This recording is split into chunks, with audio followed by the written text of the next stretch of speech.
Hi everybody, today we have Pratna Sharma ji amongst us, who is the founder of Atma Prakash, a mental health foundation, and is also the counselor at IIM Indore. So Pratna, my first question is, the results have been declared. कुछ बच्चे clear नहीं कर पाए and बड़ा difficult होता है failure manage करना. So a quick take of yours on why is failure so difficult for students? अभी बच्चे इतना बुरा क्यों फील कर रहे हैं? मेनली हम ऐसे कह सकते हैं कि failure more or less comes from a perception. हमारे एक विचारधारा होती है जिसके तहत हम एक सिचुएशन को फेलियर या फिर सक्सेस की तरह देखते हैं. For some kids getting that X number is very important, और कई बार वो नहीं ला पाते तो वो सोचते हैं कि फेल हो गए. बहुत सारे ऐसे बच्चे हैं जो हमेशा सोचते हैं कि मैं अपना 100% नहीं दिया इसीलिए पास नहीं कर पाया. So failure is a lot to do with कि हमारी क्या एक्सपेक्टेशन है एक सिचुएशन से. बहुत ही अगर एग्जाम को साइड में भी रखें, मेरी किसी इंसान के साथ दोस्ती है, मैंने उम्मीद की थी कि वो इंसान मुझे हाँ बोलेगा या ना बोलेगा. मैं गया पूरी उम्मीद से था हाँ बोलेगा, लेकिन ना बोल दिया, तो that is a failure. The same way हम पूरी उम्मीद के साथ पूरी एक्सपेक्टेशंस कर दे कि ये एग्जाम तो मैं क्लियर कर ही दूंगा, but because of multiple factors नहीं कर पाया, तो वहां पे it is taken as a personal failure. So I think that is more or less the. And I think बच्चों को एक बहुत दिक्कत इस बात की आती है कि दोस्त क्लियर कर गया और हम क्लियर नहीं कर पाए, कंपैरिजंस ड्रॉ करते हैं. So how to avoid it, and उससे नेगेटिव क्या हो सकता है कि दोस्तों के साथ कंपैरिजन, किसी के साथ भी फॉर दैट मैटर. इस पॉइंट पे एग्जाम के रिजल्ट है तो दोस्तों के साथ कंपैरिजन. कंपैरिजन अधिकतर इस बात से आता है जब हमें लगता है हमने कुछ कम कर दिया एंड किसी और ने कुछ ज़्यादा बेटर कर दिया. सो फॉर एग्जाम्पल इंस्टाग्राम या फिर सोशल मीडिया जो इतना चल रहा है, वहाँ पे जैसे ही हम किसी और के साथ अपना देखते हैं, you and I both set together, same सब कुछ सेम था and somehow you did better, आपने मुझसे बेटर कर दिया. तो वहाँ पे एक विचार आ जाता है कि कंपैरिजन बहुत नेचुरल फिनोमेना भी है, आ भी जाता है. उसको कहीं ना कहीं हम कम्बार्ड ऐसे कर सकते हैं कि खुद पे फोकस करें, या ये देखें कि इनर वर्क जितना मैं अपने स्ट्रेंथ्स को आइडेंटिफाई कर पाऊँ, जितना मैं खुद पे वर्क कर पाऊँ कि क्या मुझे ट्रिगर करते हैं कि मैं तुम्हारे रिजल्ट्स को ज़्यादा देखने लगता हूँ. That somewhere helps me to be more self centric. और सेल्फ सेंट्रिक एग्जाम के पॉइंट ऑफ व्यू से ख़राब नहीं होता, रादर बहुत ज़रूरी होता है कि हम खुद पे फोकस करें और खुद के लिए गोल्स बनाकर उनकी तरफ मूव करें. इंस्पिरेशन लेनी चाहिए उसके रिजल्ट से, पता करना चाहिए rather than getting into competition. Should it be more like building a team of people who can help you to come out of the situation? And जब भी हमारे पास एक गोल होता है तब ये सारी स्ट्रैटेजीज काम करती हैं. जब हम अपनी पोटेंशियल को ना जानते हुए दूसरे को या इसको उसको देखते रहते हैं, तो ऐसे बोलते हैं ना, सामने वाले की जो थाली हमेशा ज्यादा हरी लगती है कि इसने ज्यादा अच्छा करा होगा, इसने वही आंसर्स पढ़े होंगे और वही आगे होंगे. So then a lot of blame also comes with comparison. It's not always healthy.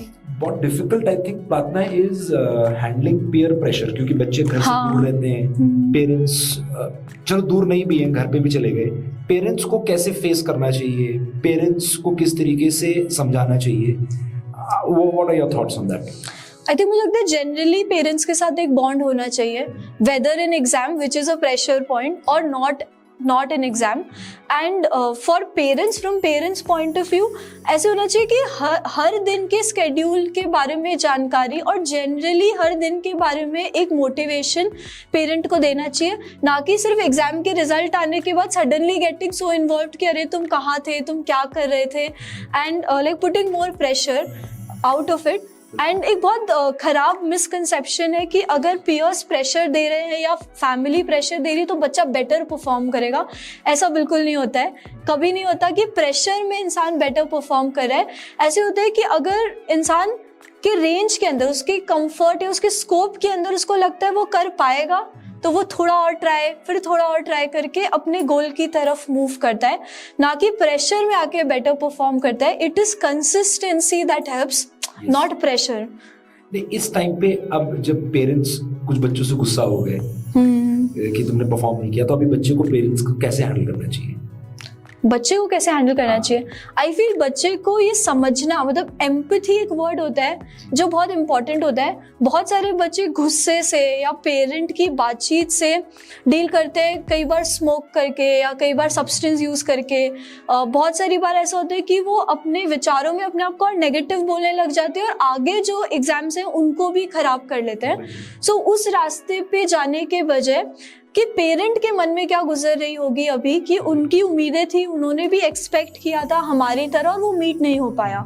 तो कई बार डायलॉग करके या फिर अपने आप को सामने वाले के शूज़ में रखकर हम उस सिचुएशन को हैंडल कर सकते हैं, बिकॉज इवेंचुअली पेरेंट और बच्चा दोनों ही खुद का भला चाह रहे हैं। So when it comes to wellbeing, when it comes to भला, वो फोकस होना चाहिए, ना कि मैं ऐसा क्या बोल दूं कि ये बेटर कर दें, यू नो। या And I think failure को should be taken in the right stride. It should be taken in the right light. अगर किसी कारण से पेपर क्लियर नहीं हुआ है तो एक एनालिसिस करना चाहिए, पेरेंट्स की हेल्प से भी एनालिसिस करना चाहिए, पीयर्स के थ्रू, फ्रेंड्स के थ्रू एनालाइज करके समझना चाहिए आप गलत कहाँ हो, rather than playing the victim card कि मेरे साथ देखो ऐसा हो गया। और सबसे बड़ी दिक्कत आती है प्रार्थना, मैं ये शेयर भी करना चाहता हूँ आपके साथ, कि सीए का अभी रिजल्ट जैसे आया, इसके 3-4 महीने बाद फिर से एग्जाम्स हैं। हमारी एक्सपेक्टेशन ये रहती है कि बच्चा फिर से एकदम से 100% देना शुरू कर जाए, बट बहुत बार नहीं दे पाता क्योंकि वो महीने भर तक तो सेल्फ इन्फ्लिक्शन में चले जाता है, खुद को विक्टिम बना देता है, खुद को कोसना शुरू कर देता है। तो उस पे आपका टेक क्या है, how to avoid that and how to get back on track? I think ये बहुत ही ज़्यादा रेलेवेंट और पर्टिनेंट क्वेश्चन है कि बच्चा वापस ट्रैक पे कैसे आए। 2-3 चीज़ें ध्यान में रखी जा सकती है। सबसे पहली बात जो ध्यान में रखनी चाहिए वो ये कि जो आपने भी कहा कि हम अपने आप का सेल्फ एनालिसिस कैसे करें, कि वो क्या रीजंस थे जिसकी वजह से उतना परफॉर्मेंस नहीं आ पाया। वॉज इट कि मतलब प्रैक्टिस रेगुलर नहीं थी, स्केड्यूल फॉलो नहीं हो पा रहा था। तो खुद से एक तरीके से एक चिंतन करके समझना कि क्या वो रीजंस हैं, रादर देन एक बहुत ही ज़्यादा लो फ्रेम में चले जाना, अपने आप को एक थर्ड पर्सन के नज़र से देखते हुए समझना कि मैं और अलग और बेटर क्या कर सकता हूँ।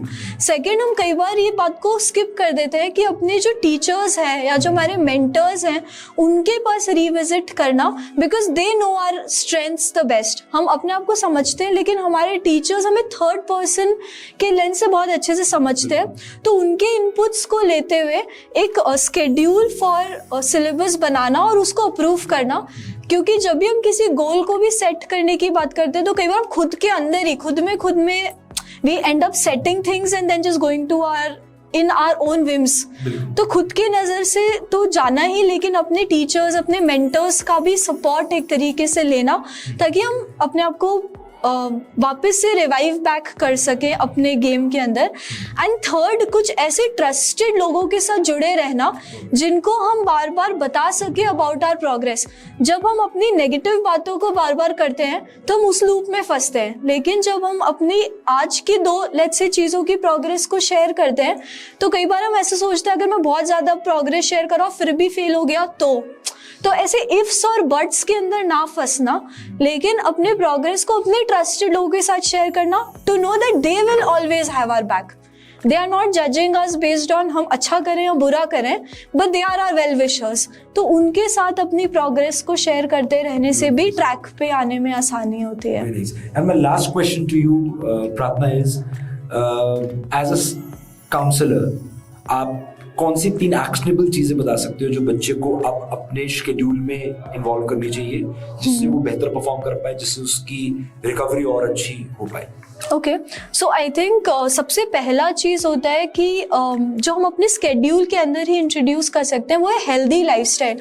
इसको बहुत ज़्यादा अंडररेट किया जाता है कि हमारी पढ़ाई से कैसे कनेक्टेड है, बट ट्रस्ट में बहुत ज़्यादा कनेक्टेड है, क्योंकि हम जब एक हेल्दी मील के साथ अपने दिन को स्टार्ट करते हैं, इट्स अ फील गुड कि oh I did something good today, and वो स्टार्टिंग पॉइंट से फिर बाकी चीजें slowly starts falling in place.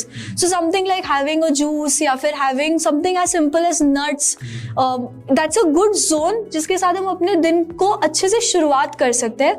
Second, notes को बार बार रिवाइज करना।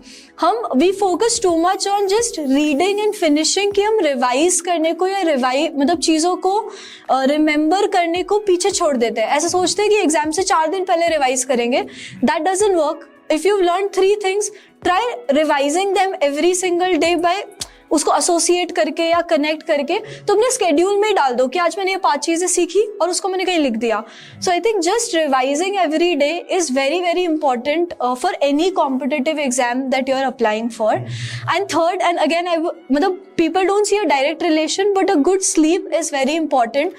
A good 8-hour sleep, कुछ अच्छा हुआ है लाइफ में या बुरा हुआ है, enough sleep देने से हम अपनी बॉडी को रिवाइव कर पाते हैं to start work for the next day.